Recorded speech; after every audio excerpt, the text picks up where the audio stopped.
Hello everyone and welcome back to the channel.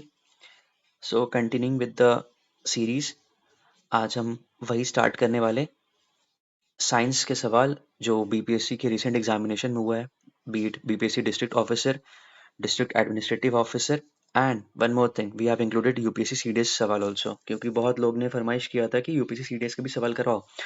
और आप देखोगे जो हम लोग ने लेक्चर कराया है, सारा सवाल अपन अपने इस लेक्चर से बन जा रहा है। तो इसीलिए मैं कह रहा हूँ लेक्चर को लगाओ, नोट्स बनाओ, नोट्स मैं डाल ही देता हूँ, लेक्चर को अच्छे से देखो, 2-3 बार रिवाइज करो साइंस, और देखो इसमें सारा रहेगा, पॉलिटी भी रहेगा, हिस्ट्री भी रहेगा और कुछ-कुछ मिसलेनियस सवाल भी रहेगा। So this is going to be very very fruitful video. आराम से देखना है इसको। स्टार्ट करते हैं। देखो अभी बहुत लोग हैं जो टेलीग्राम हमारे चैनल पे लिखते हैं कि बहुत एंग्जाइटी आ रहा है, बहुत स्ट्रेस आ रहा है। ये चीज़ स्वाभाविक है यार, ये आएगा ही। कोई भी चीज़ की तैयारी करोगे, जब तक वो नहीं आएगा तो उसमें फिर एड्रेनलाइन रश कैसे आएगा? It is good that it is happening, but it shouldn't overcome your, आपका जो चीज़ चल रहा है, आपका जो तैयारी चल रहा है, that it should not overcome that thing ना। वो सबसे ज़्यादा इंपॉर्टेंट होना चाहिए आपके लिए। अभी जितने भी नेगेटिव चीज़ें हैं लाइफ में, जो भी चीज़ है, उससे थोड़ा-सा दूरी बना लो। 20 दिन की बात है, प्रीलिम्स निकल जाएगा, खुद में कॉन्फिडेंस आएगा, खुद में एक अंदर से बहुत पॉजिटिविटी आ जाएगा कि हाँ, लाइफ में मैं कुछ कर रहा हूँ या कर रही हूँ।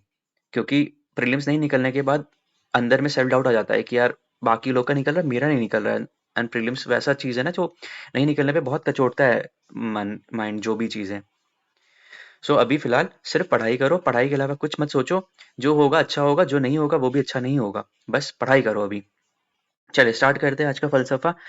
छावा जिसने देखा होगा, ये poetry one of the very beautiful poetry है। इसको रिसाइट किया करो, दिन में 2-3 बार सुन लिया करो। ठीक है, आपने देख लिया होगा ये चीज। चलो स्टार्ट करते हैं।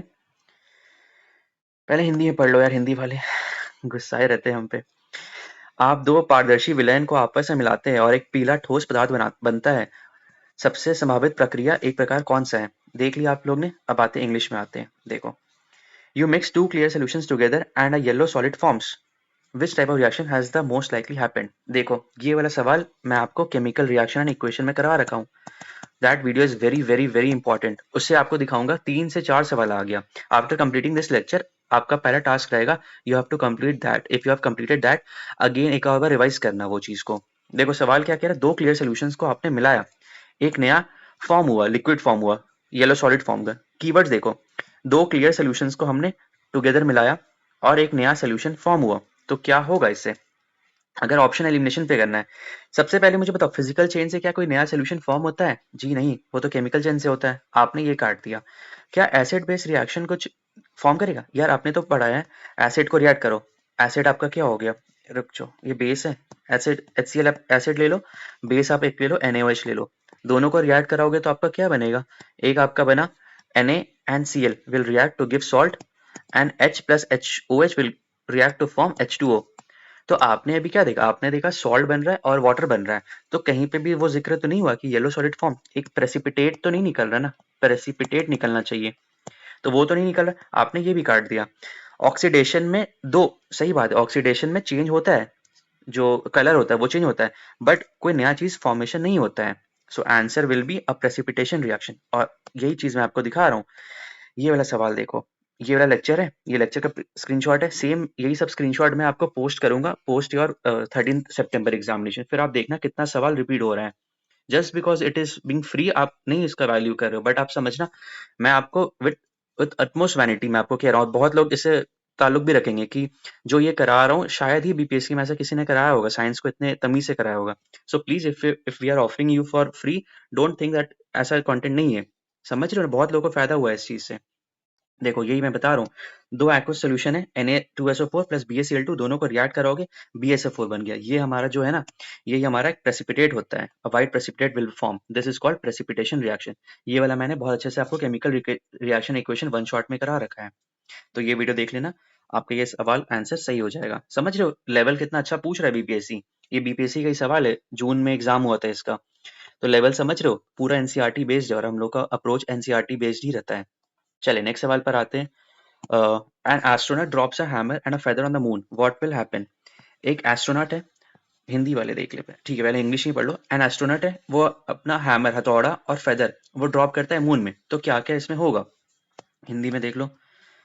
एक अंतरिक्ष माई चंद्रमा पर एक हथौड़ा और एक पंख गिराता है, क्या होगा? समझो इसका एक एक्सपेरिमेंट, अगर आपको एस्ट्रोनॉमी वगैरह में इंटरेस्ट है तो देखो, एक एक्सपेरिमेंट हुआ था अपोलो 15, ये डेविड स्कॉट का मिशन है, अपोलो 15 मिशन। एग्जाम में पूछ सकता है कौन सा मिशन था ये, अपोलो 15। इसी में ना उन्होंने क्या किया था, हैमर और फेदर को दोनों साथ में गिराया था, और उन्होंने देखा कि दोनों एक टाइम पे पहुंच गया। अब आप बोलोगे ये कैसे हो सकता है, क्योंकि ग्रेविटी तो वहां पे कम है मून में। देखो होता क्या है ना, अर्थ है एंड मून है। अर्थ में एटमॉस्फेयर है, एटमॉस्फेरिक प्रेशर दबाव लगाता है, एटमॉस्फेयर आपने पढ़ा होगा है ना, बैरोमीटर से मेजर करते हैं। बट मून में कोई एयर नहीं है ना, कोई एयर रेजिस्टेंस नहीं है। एयर रेजिस्टेंस नहीं होने के कारण उस पे अगर ग्रेविटी लग रहा है, ग्रेविटी ठीक है, ग्रेविटी अर्थ में भी है मून में भी है, बट एयर रेजिस्टेंस नहीं होने के कारण कोई उसको रोक नहीं सकता है। अब अगर बॉडी फेदर को भी फेंक रहे हो और स्टोन को फेंक रहे हो, दोनों साथ में जाके एक टाइम पे गिरेगा, क्योंकि एयर रेजिस्टेंस नहीं है, कोई उसको रोकने के लिए है ही नहीं ना। हवा आपको काटता है ना, बॉल स्विंगिंग होता है, बर्नौली थ्योरम से हवा काटता है उसको। अब अर्थ में वो चीज होता है, बट मून में तो नहीं है ना, तो मून में दोनों साथ में गिरेगा। ये कई बार सवाल आपने भी देखा होगा ना बीपीएससी में, बट कॉन्सेप्ट क्लियर नहीं होता था। अब कॉन्सेप्ट क्लियर हो गया, both will follow at the same rate. अरे हाँ यार, मार्क करने में ना कभी कभी गलती हो जाता है, एकदम सामने स्क्रीन, टैबलेट एकदम सामने होता है, तो हो सकता है कभी कभी मार्क करने में गलती होता होगा ना, तो वो देख लेना और कमेंट में मुझे बताना कहाँ पे गलती हुआ है मार्क करने में, क्योंकि एकदम सामने रहता है ना स्क्रीन। तो ये आंसर है, ठीक है, कॉन्सेप्ट समझ में आ गया ना, क्योंकि एयर रेजिस्टेंस मेन इसका मसला जो है यही है कि एयर रेजिस्टेंस बिल्कुल नहीं है ना। एयर रेजिस्टेंस मून में नहीं है, एयर रेजिस्टेंस नहीं होने के कारण से दोनों सेम टाइम पे पहुंचता है, and it is independent of mass. Mass से कोई इसका ताल्लुक ही नहीं है। मास, आप रोल्स रॉयस को फेंको या फिर टाटा नैनो को फेंको, दोनों साथ ही गिरेगा, क्योंकि कोई मास का कोई फंक्शन ही नहीं है ग्रेविटी में। फॉर्मूला आपको याद होगा, उसमें कोई मास का कोई फंक्शन ही नहीं है, बॉडी मास का। क्लियर हुआ? चलिए नेक्स्ट सवाल पर आए। A scientist is testing, scientist Iyer भैया, a scientist is testing the pH of a different solution, which solution is most likely to have patch pH less than. देखो अब मुझे, जिन्होंने मुझे फर्स्ट डे से देखा, ये सवाल मैं कितनी दफा आपको कराया हूँ, हर बार मैं ये करवाता हूँ ये सवाल। कहाँ गया ये, हिंदी वाले देख लें। एक वैज्ञानिक विभिन्न विलेनों को पीएच के परीक्षण कर रहा है, निम्नलिखित में किस विलेन का पीएच 7 से कम होगा? ठीक है, पीएच 7 से कम होने का मतलब क्या है, ये वाला मैंने बताया था, 0, 7, 14, 7 से कम वाले एसिडिक, 7 से अधिक वाले बेसिक हो गए, है ना। यहाँ पे कहीं होता था हमारा क्या, HCl और HNO3 को हम लोग रिएक्ट करते थे, बहुत ज्यादा हाईली एसिडिक था। जो आप लेमन जूस पीते हो, शिकंजी पीते हो, उसका भी एसिडिटी ज्यादा होता है। और यहाँ 7 आपका वाटर का हो गया, है ना, ये सब चीजें। आसुत पानियों का विलेन, नींबू से रस का विलेन, यही तो हमारा हो गया। सबसे कम कह रहे हैं, हाँ ठीक है, एसिडिक। सोडियम क्लोराइड तो बेसिक है, बेकिंग सोडा भी बेसिक है, तो ये तो होगा ही नहीं। सोल्यूशन ऑफ डिस्टिल्ड वाटर 7 होता है ना इसका, तो यही होगा solution of lemon juice. Clear हुआ कॉन्सेप्ट? चलो नेक्स्ट सवाल पर आते हैं। A liquid is heated in a closed container. What happens to the pressure inside the container as temperature increases? English वाले समझ गए, हिंदी में आओ। एक बंद बर्तन में तरल पदार्थ को गर्म किया जाता है, तापमान बढ़ने पर बर्तन के अंदर दबाव क्या प्रभाव पड़ता है? देखो सिंपल है, एक आपका बीकर है, इसके अंदर आप पानी गर्म कर रहे हो, है ना, हीट कर रहे हो, यहाँ से हीट कर रहे हो, पानी गर्म कर रहे हो, और प्रेशर कुकर ये, मतलब बाहर वेपर जा नहीं सकता है, आपने उसको लीड लगा दिया है, बंद कर दिया है पूरा, तो वेपर प्रेशर जा नहीं सकता है। टेम्परेचर बढ़ रहा है, टेम्परेचर बढ़ने से क्या होता है, एंट्रोपी बढ़ता है। थर्मोडायनेमिक्स मैंने आपको कई बार बताया, एंट्रोपी एंट्रोपी बढ़ रहा है, काइनेटिक एनर्जी बढ़ रहा है। अंदर के मॉलिक्यूल चाहते हैं एक दूसरे को कि हम आगे बढ़े, हम फर्स्ट हो, तो ये जाके वॉल को टच कर रहे हैं, वॉल को जाके प्रेशर डाल रहे हैं कि यार मेरे को बाहर निकलना है, मेरे को लिबरेट होना है, मेरे को कैवल्य प्राप्त करना है। ठीक है, तो जैसे आप हीट प्रोवाइड कर रहे हो, वाटर मॉलिक्यूल चाह रहा है कि मुझे वापस निकलना है, बाहर निकलना है, and they are exerting pressure on the walls of the container. In that case क्या होता है, temperature if you are increasing the pressure will also increase. अरे हिंदी, जब आप टेम्परेचर बढ़ाओगे, तापमान बढ़ाओगे, तो आपका प्रेशर भी इंक्रीज कर जाएगा। कॉन्सेप्ट क्लियर हुआ?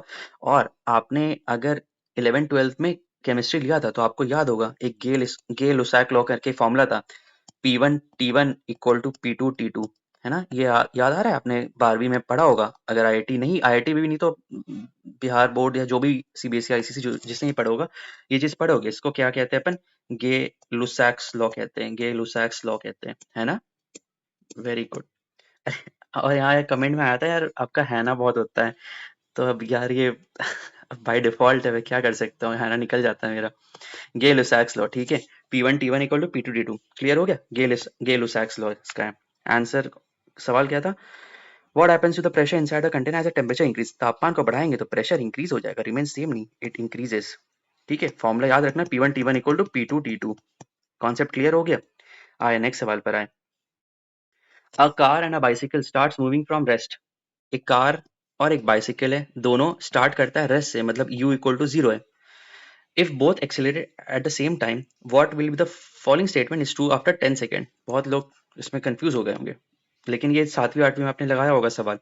एक कार और एक साइकिल विराम अवस्था से चलना प्रारंभ करता है। विराम अवस्था मतलब फ्रॉम रेस्ट।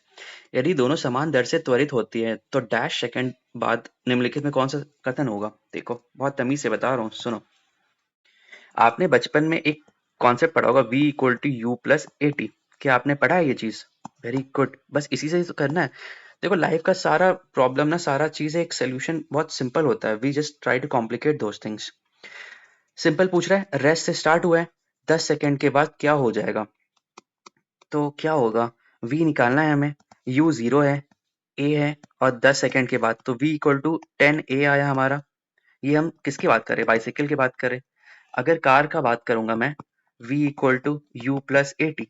0 से स्टार्ट हुआ है, a नहीं दिया है, एक फिक्स एक्सेलरेशन है, 10 सेकंड है, 10a। अब हमें बताओ फाइनल वेलोसिटी बाइसिकल का या कार का, क्या दोनों का फाइनल वेलोसिटी चेंज हो रहा है? जी नहीं, बिल्कुल नहीं। दोनों का तो v इक्वल टू 10 है। मास पे तो डिपेंडेंट ही नहीं है ना, ये तो हमारा सिंपल है, v इक्वल टू 10a। और एक्सेलरेशन दोनों में सेम ही होगा। सवाल तो यही कहा ना। समझ रहे हो, लाइफ का भी फिलॉसफी यही है। दो पहियों का तो फर्क है, सिर्फ दो व्हील्स का तो फर्क है, आ जाएंगे। बाइसिकल वाले के पास दो है, कार वालों के पास चार है, दो ही का तो फर्क है। कुछ दिनों में आप वो मुकम्मल कर लोगे। तो आंसर क्या होगा? Both will have the same velocity, the bicycle will faster. ये कैसे हो सकता है? A car will have the higher velocity, ये तो हमने देखा ही नहीं। द बाइसिकल विल बी, ये कुछ नहीं। सिंपल सवाल है, both will have the same velocity. समझ में आया?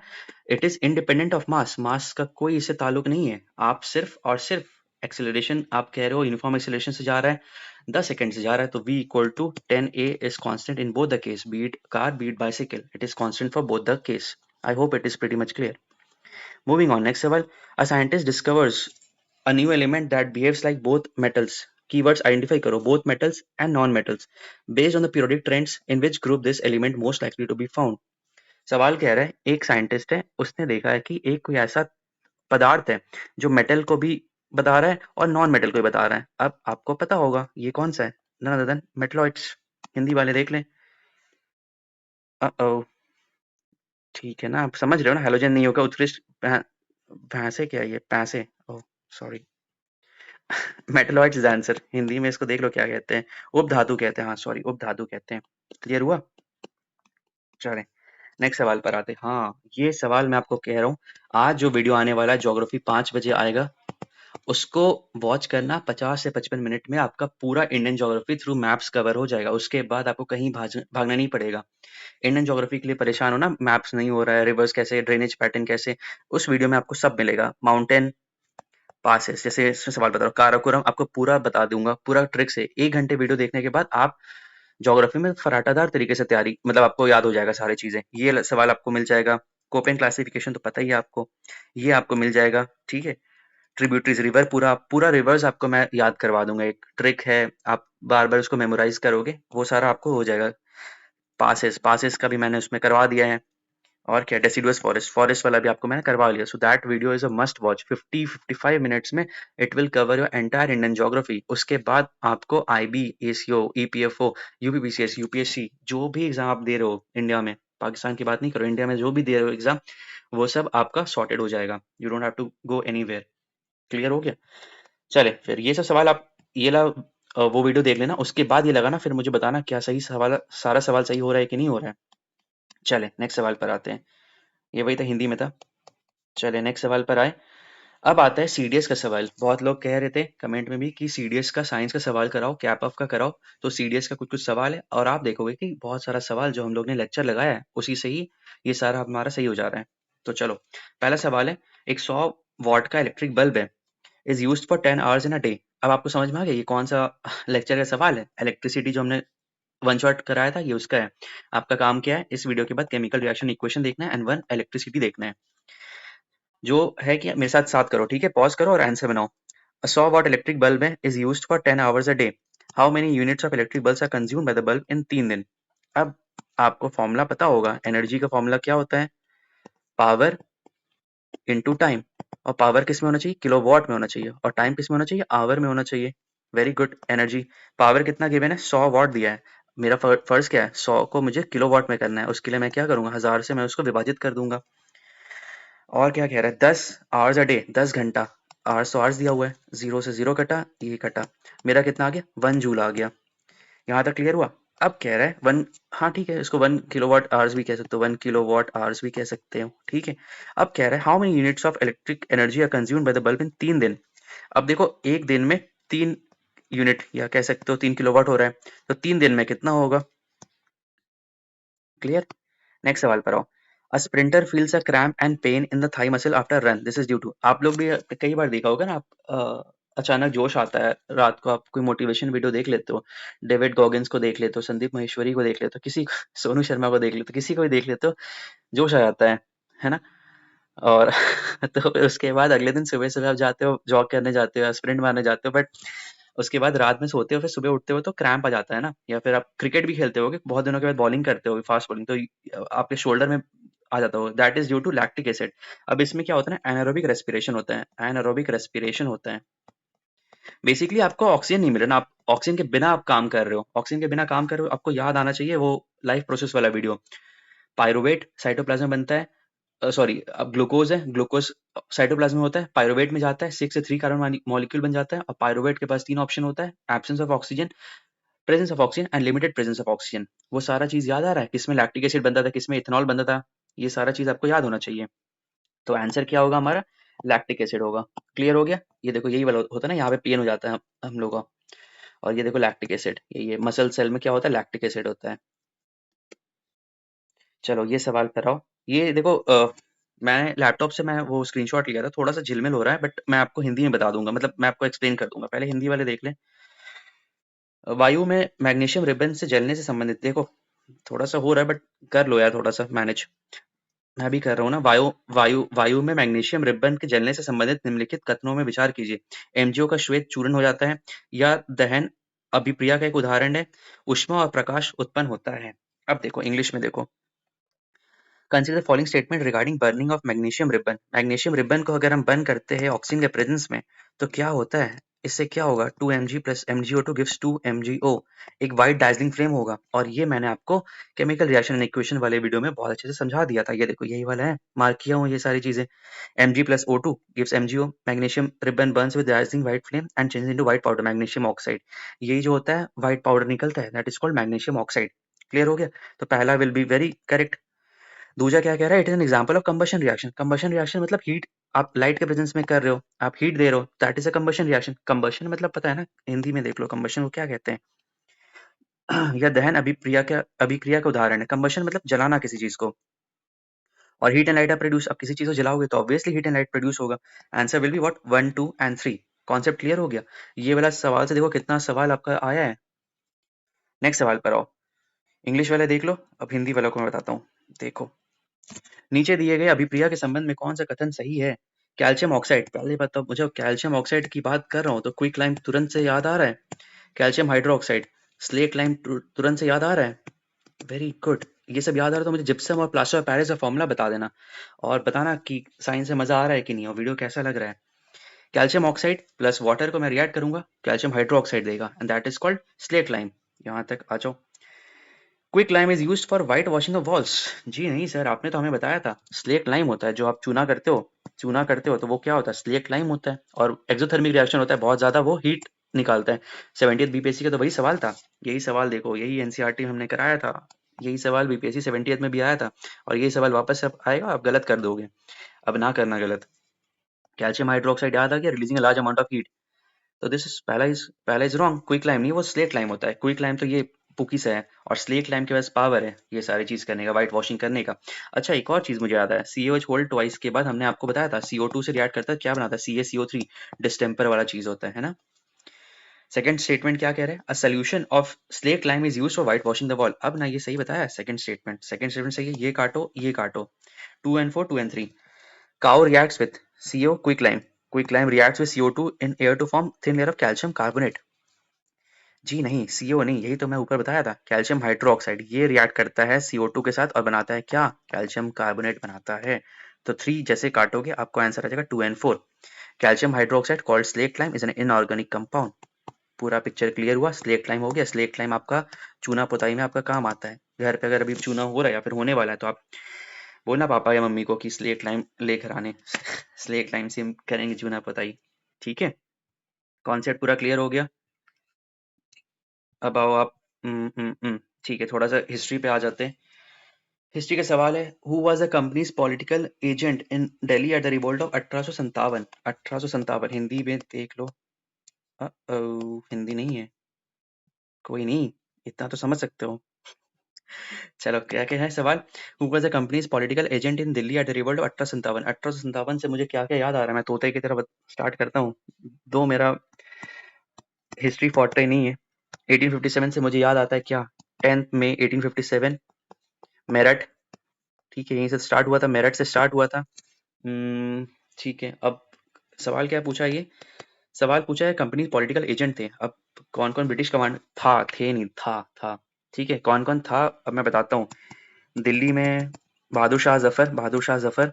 और ब्रिटिश कमांडर था निकलसन एंड हुडसन, था ना, निकलसन एंड हडसन। ये मुझे करेक्ट भी कर देना जहाँ पे आपको लगेगा कि मैं फंबल किया हूँ या फिर कुछ किया हूँ। कानपुर एंड लखनऊ में कौन थे, नाना साहेब, नाना। एंड लखनऊ में बेगम हजरत महल। ठीक है, और यहाँ पे कौन था, कैम्पबेल था, कैंपबेल था। ठीक है, और जगदीशपुर जगदीशपुर में कौन था, जगदीशपुर में आयर एंड कूट था ना, आयर एंड कूट था। ठीक है, ये सब था। और तो कुछ याद आ रहा है, झांसी एंड ग्वालियर, अपना मोहब्बत Gwalior, Jhansi and Gwalior, general Hugh Rose. ठीक है, ये सब था। यहाँ तक मुझे याद आ गया। ये क्या कहते हैं, ब्रिटिश कमांडर। अच्छा हाँ, 1857 यूथ होने के बाद कौन सा कमीशन बना था, Peel commission. Very very very important, Peel commission 1858। इसमें ये बोला था कि जो 5:1 का रेशियो था, आप उसको तब्दील करके 2:1 कर दो। मतलब आप जो इंडियन का और यूरोपियन का जो अनुपात है उसको कम कर दो। क्यों, क्योंकि ये बगावत करते हैं। तो इसके कारण से पील कमीशन लाया गया था। आपसे सवाल सिंपल पूछेगा कि विच commission was adopted after 1857 revolt, so it was Peel Commission, and what it suggested just to reduce the Indian and European soldiers ratio। Concept पूरा क्लियर हो गया। और इससे मुझे क्या याद आता है 1857 से, 1857 रिवोल्ट से मुझे नवंबर 1 1858 याद आता है। दरबार सेशन क्या कहते हैं, इलाहाबाद में हुआ था ना, इलाहाबाद दरबार सेशन। ठीक है, ये सारा चीज मुझे 1857 से याद आ गया। सवाल था क्या वैसे, who was a companies political agent. Political agent कौन था, निकलसन एंड हुडसन तो हमने देख लिया ना, वो था क्या कहते हैं अपना, किसका, दिल्ली का था। कैम्पबेल हमारा लखनऊ एंड कानपुर का था। बचा एक ही, साइमन फ्रेजर। चलो नेक्स्ट सवाल पर आते हैं। हु हायर्ड कोमाट गाटू था ना स्पेलिंग, तो इसका के ओ, कोमाट गाटा, गाटू था, गाटा गाटा मारू केस, कोमाट गाटा मारू। ठीक है, who hired Komagata Maru ship to travel Vancouver in 1913 AD. अब देखो, ये मैंने एक सर से पढ़ा था, तो उन्होंने ये बताया था कि गुरदीप सिंह जो थे वो एक सिंगापुर के बिजनेसमैन थे।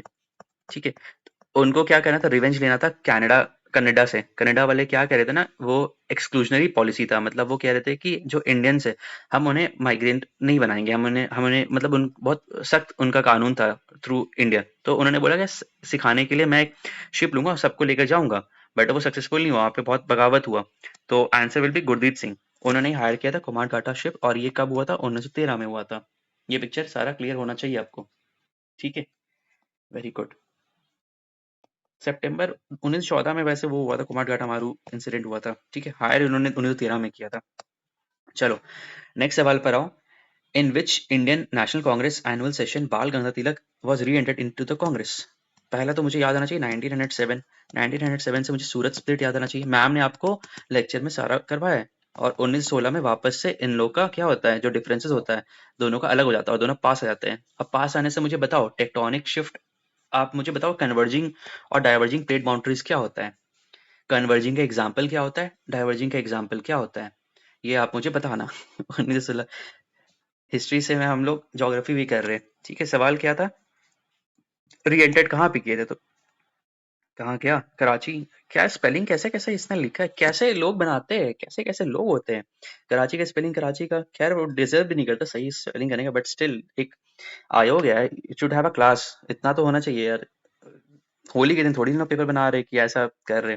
लखनऊ सेशन 1916, यही तो है लखनऊ सेशन। अंबिका चरण मजूमदार, और यहीं पे हमारे गांधी जी से कौन मिले थे, बताना। गया सेशन आपको याद आना चाहिए 1922, स्वराज पार्टी। लाहौर सेशन क्यों इंपॉर्टेंट है, जवाहर नेहरू से इंपॉर्टेंट है, वो मुझे कमेंट सेक्शन में बताना। चलिए नेक्स्ट सवाल पर आते हैं। Who persuaded Mahatma Gandhi to come Champaran, same सवाल रिपीट हो गया। राजकुमार शुक्ला, भी तो जिक्र किए थे हम लोग इसका, राजकुमार शुक्ला। चले। Who tried to kill Charles Tegart but erroneously killed Ernest Day. ठीक है, कौन थे जिन्होंने चार्ल्स टेगार्ट को मारने का प्लान बनाया था, बट उसके बदले उन्होंने किसको मार दिया, अर्नस्ट डे को मार दिया। ऑप्शन देखते हैं यार, ये तो मुझे नहीं पता है। मदन लाल ढींगरा ने उसको मारा था, क्या नाम है, कर्जन विली को मारा था, कर्जन विली को मारा था। विली, विली या जिप्सी आता है, बहुत सही, कर्जन विली को मारा था 1900। कर्जन विली को ढींगरा ने मारा था 1909 या 1910, 1909 में मारा था शायद कर्जन विली को। ठीक है। उधम सिंह तो जनरल डायर को मारे थे 1940 के आसपास मारे थे, लंदन में मारे थे, नहीं 1940 में मारे थे, हाँ ठीक है। बचे दो, गणेश घोष, ओह गणेश घोष, गणेश घोष तो he was a leader of वो, क्या कहते हैं, सूर्य सेन मास्टर था चित्तगोंग आर्मी में थे ना सूर्य सेन, ये स्पेक्ट्रम में गिवन है गणेश घोष। तो बचे कौन, गोपीनाथ शाह। ठीक है, नहीं पता था, बट स्टिल ऑप्शन एलिमेंट से भी बन जाएगा। गणेश घोष याद है ना, Surya Sen, Chittagong army raid. In which movement did Arun Asaf Ali, Sucheta कृपया, उषा मेहता, उषा मेहता पे तो भाई मूवी भी आया था सारा अली खान का, तो ये तो आपको पता ही होगा। चलो नेक्स्ट सवाल पर आते हैं। ये क्या सवाल, अच्छा साइंस का एक सवाल छूट गया था हम लोग का। विच of the following is not an oxidation reaction, कौन सा है जो ऑक्सीडेशन रिएक्शन का पार्ट नहीं है। रस्टिंग ऑफ आयरन, बिल्कुल है, आप एयर मॉइस्चर के प्रेजेंस में जो हमारा रस्ट होता है पकड़ लेता है, ये हमने देखा था। देखो ये वाला क्लास का ही है स्लाइड, ये वाला मैंने कराया था, कोरोजन प्रिवेंट कैसे करते हैं हम लोग। उसमें पेंट करो, S3PO4 डालो, ये देखो ये S3PO4 का मैंने बताया था।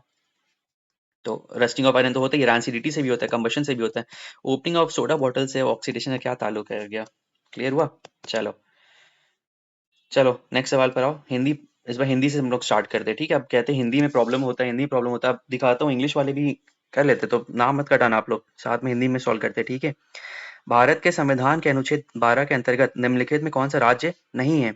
भारत के संविधान के अनुच्छेद 12 के अंतर्गत, ठीक है, स्टेट्स आता है। CSIR, ठीक है, सरकारी विभाग है बिल्कुल है। भारतीय कंट्रोल नियंत्रण बोर्ड, ये कहाँ से आ गया। संघ लोक सेवा, बिल्कुल है भाई। नगर निगम भी है।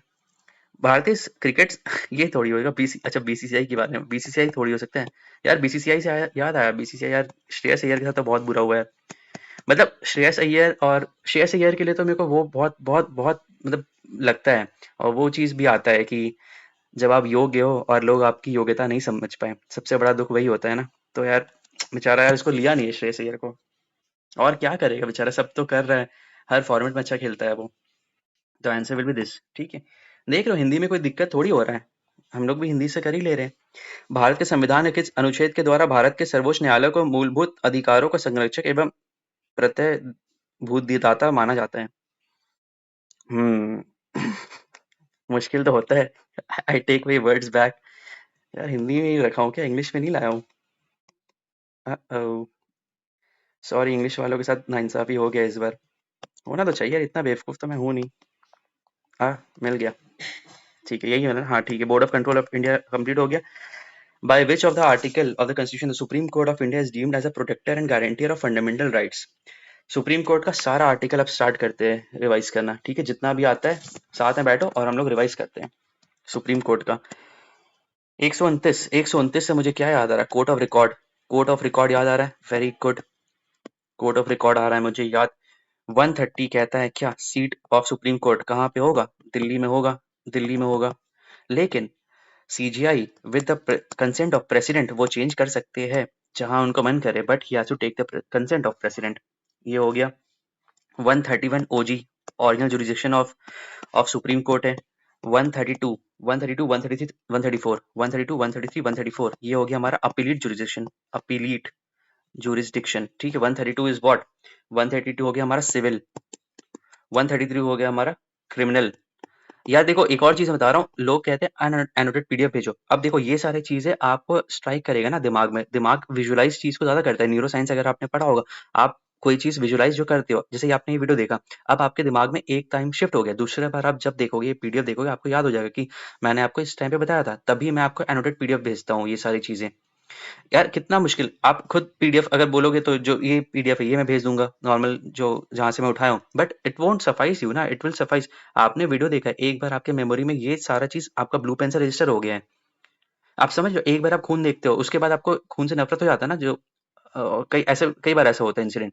तो न्यूरोसाइंस यही कहता है ना हमारा, समझ रहे हो? इसीलिए मैं आपको एनोटेड पीडीएफ भेजता हूँ। आप वीडियो देखो, उसके बाद ये सारी चीज़ें आपको दिमाग में आ जाएगा।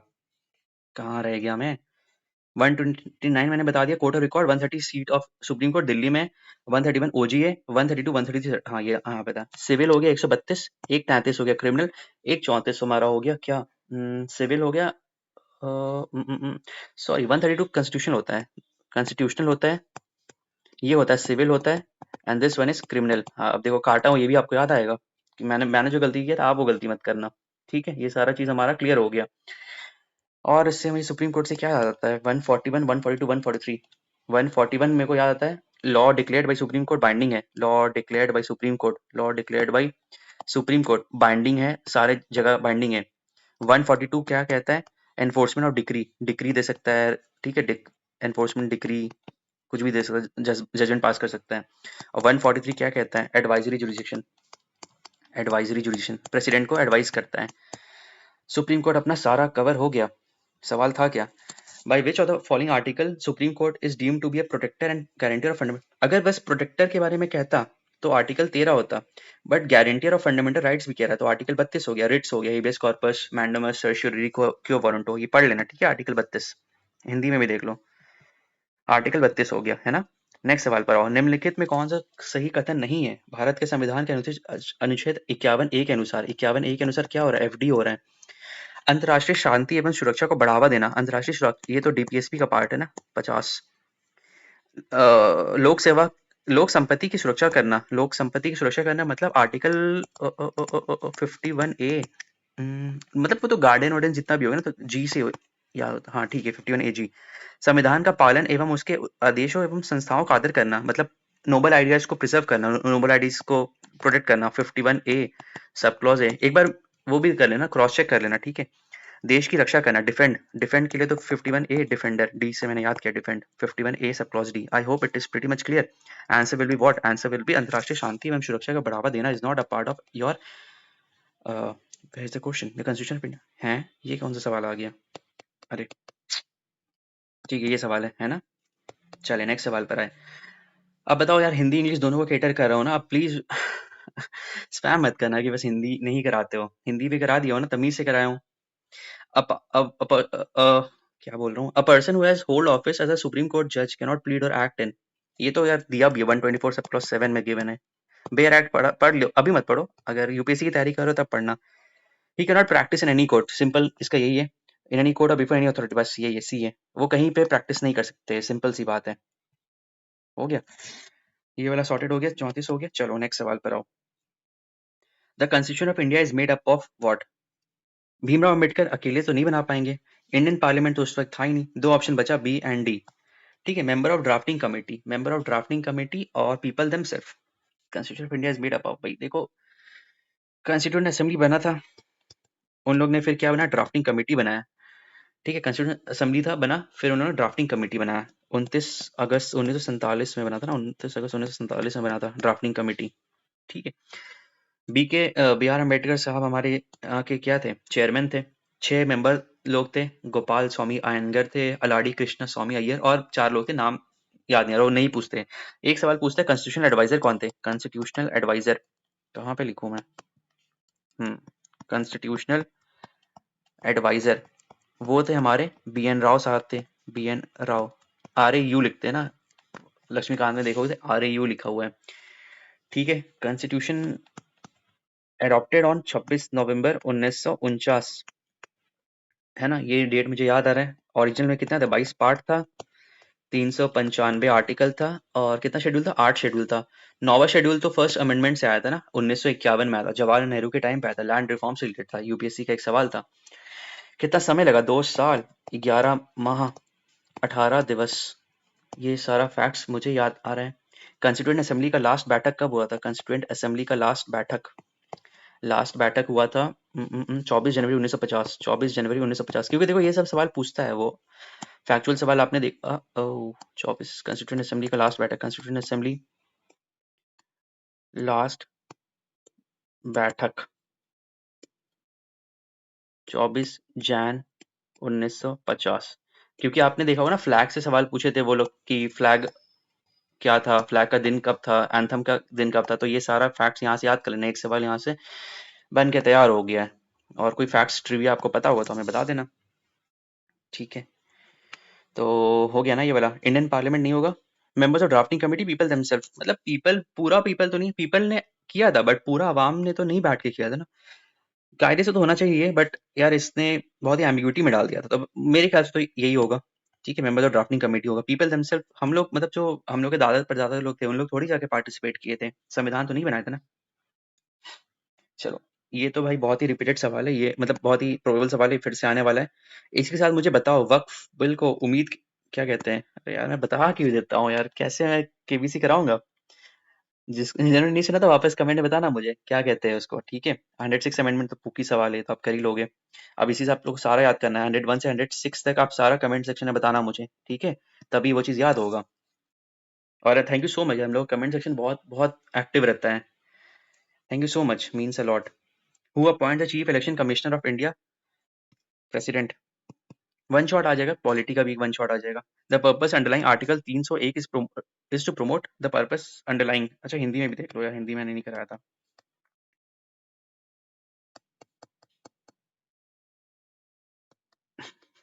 Sorry. The purpose underlying article 301 is to promote what? Article 301 क्या चीज के बारे में है? आर्टिकल 301 कहता है कि commerce and inter trade possible है। आप अपना सामान यहाँ से वहां भेज सकते हैं, है ना। That signifies what? Social unity तो नहीं सिग्निफाई करता है। आप व्यवसायिक चीज कर रहे हो ना, आप मान लो आपने उत्पादन किया है लीची, मुजफ्फरपुर से आपने लीची उत्पादन किया। अब आप चाहते हो वो मैं थनेसर हरियाणा में, पंजाब में, मैं मोहाली में जाके दे आऊं, तो वो कर सकते हैं। वो कौन सा आपको संविधान का आर्टिकल, अनुच्छेद आपको गारंटी दिया है? दैट अनुच्छेद इस आर्टिकल 301, उसने आपको अनुमति दिया है कि यू कैन डू दिस। और इससे हमारा क्या होता है, हमारा जो देश का अर्थव्यवस्था है वो यूनिफाइड हो जाता है, मतलब यहाँ का इंसान वहां तक जाके सामान दे रहे हैं। That symbolises our economic unity of India. Picture पूरा क्लियर? नेक्स्ट सवाल पर आओ। Ninth schedule of the Indian constitution added by what? यहाँ पे हमने क्या देखा था यार, मिलता क्यों नहीं, गायब हो जाता। हाँ, 22 पार्ट ओरिजिनल क्या था? 22 पार्ट, 395 आर्टिकल, 8 शेड्यूल। नौवा शेड्यूल हमने बताया आपको किसके टाइम पे आया था? जेएल नेहरू के टाइम पे आया था। फर्स्ट कॉन्स्टिट्यूशन, 10th नहीं, 9th बताओ। 10th मुझे बताओ क्यों इंपॉर्टेंट है? ये सब काम नहीं, बस ये इंपॉर्टेंट है, ठीक है, ये तो बता ही दिया। 10th मुझे बताना क्यों इंपॉर्टेंट है। Which of the following match is correctly correct? 400 article, अभी अभी कितना आर्टिकल है? If I am not wrong 448 article है। Tears of old PM, tears of old PM से 12 शेड्यूल मुझे याद हो रहा है, 12 शेड्यूल याद है। और कितना पार्ट्स है? 25 पार्ट्स है ना, 25 पार्ट है। Correct me if I am wrong, ठीक है। 12 शेड्यूल तो याद है, 448 आर्टिकल भी याद है, 25 पार्ट है कि नहीं वो मुझे कंफर्म बता देना। सवाल क्या पूछ रहा है? 12 शेड्यूल, आठ आठ आठ, क्या सवाल है? Which of the following is correctly matched? अच्छा पहले की बात कर रहा है, पहले तो वही था 395 article, 295। Article 38 of the Indian constitution deals with social order based on justice. आप किसी से डिस्क्रिमिनेट नहीं करोगे। Equal pay for equal wage, इसका आर्टिकल बताना। फ्री लीगल एड का आर्टिकल बताना। And free and compulsory education का आर्टिकल बताना। पिक्चर पूरा क्लियर? सुबह देखो मस्त रिवाइज हो जाता है ना, सारा चीज एक जगह रिवाइज हो जा रहा है, इंटरलिंक करके पढ़ रहे हो। सुबह का टाइम सबसे ज्यादा इस्तेमाल किया करो, डोंट थिंक नेगेटिव चीजें मत सीखा करो। और अभी एक और चीज हिदायत में दे रहा हूँ, मतलब इट्स ऑन यू। जल्दी सो जाया करो, सुबह उठो, सुबह का टाइम अच्छे से रिवाइज करो, और 10 बजे के आसपास ये वाला वीडियो आ जाएगा। उसके बाद मेरे साथ एमसीक्यू लगाओ। अभी मोस्टली क्या करो, वन शॉट करो, और जो नोट्स बनाए उसको रिवाइज करो, एंड मैक्सिमम टाइम एमसीक्यू, दिमाग को, सेरिब्रम को बार बार ढालो एमसीक्यू फॉर्मेट में। हर चीज एबीसीडी वाले चीज में सोचो। आर्टिकल 38 याद आ रहा तो आर्टिकल 38 से रिकॉल करो, 39 क्या, 40 क्या, 41 क्या है, समझ रहे हो? आइज क्लोज करो, मैं एक आपको ट्रिक बता रहा हूँ, क्या करो, जैसे मान लो आपने अभी पढ़ा एफआर पढ़ा, आपने एफडी पढ़ा, आपने डीपीएससी पढ़ा। FR stands for fundamental right, FD stands for fundamental duties and DPSC stand for directive principle state policy. आपने 30 मिनट, मान लो 30 मिनट लिया, मैं एक एवरेज बात कर रहा हूँ, ठीक है, 30 मिनट आपने तीनों चीज को सॉल्व पढ़ा। अब आपका क्या काम है, 30 मिनट के बाद आप आंख क्लोज करो और आपको याद आना चाहिए कि कौन सा आर्टिकल है जो केवल इंडियन सिटीजन के बारे में, कौन सा आर्टिकल है जो केवल जो दोनों के लिए है, कौन सा आर्टिकल पंचायत के बारे में कहता है, कौन सा आर्टिकल इंटॉक्सिकेंट्स के बारे में कहता है, फंडामेंटल ड्यूटीज का मुझे सारा चीज याद आना चाहिए, डीपीएसपी का 39A सब क्लॉज डी क्या है वो मुझे याद आना चाहिए।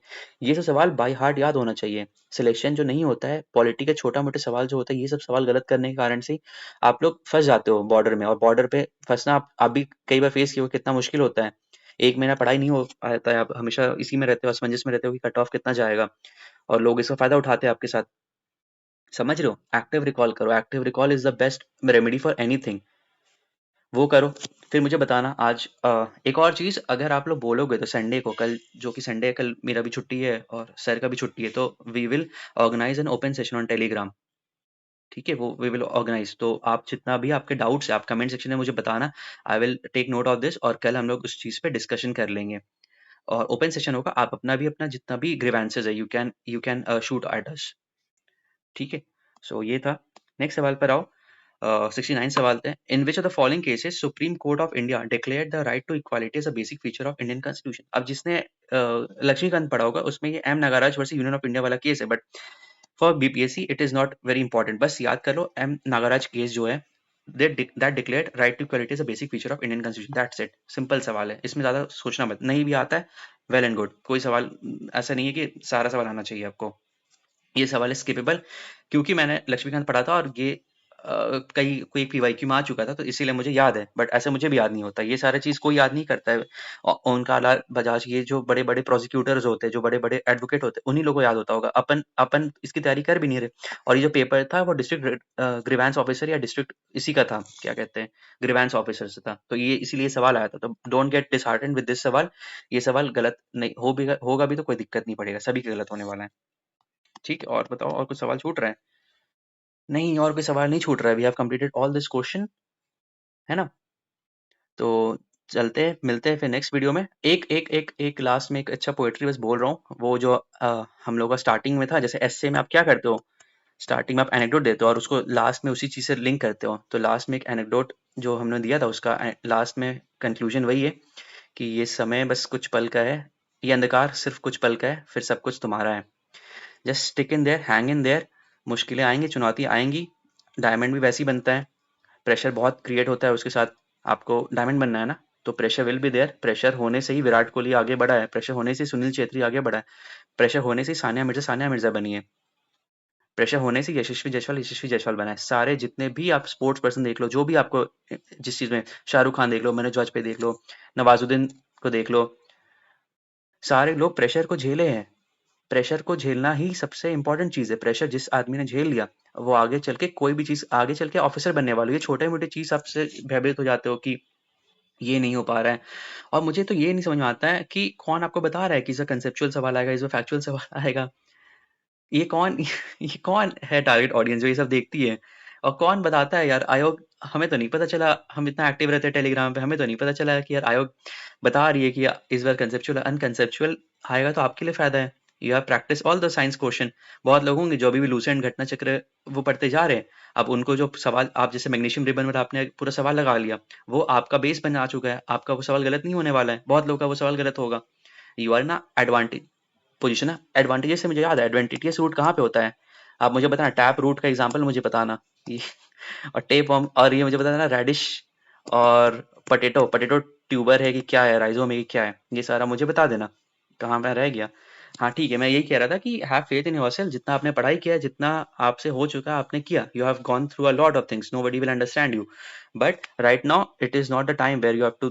आप अपना पीछे का चीजें सोचोगे तो भाई आज आज और कल दोनों खराब हो जाएगा। माजी को मत याद करो, अभी आने वाला जो हो रहा है, इब पे रहो। सारा चीज बेहतर होगा, प्रेजेंट को एंजॉय करो, इस चीज को एंजॉय करो। अब आगे चल के आने वाले देखो बहुत प्रॉब्लम्स आएगा। आगे आगे जब सर्विस में भी जाओगे तो बहुत सारा प्रॉब्लम आएगा।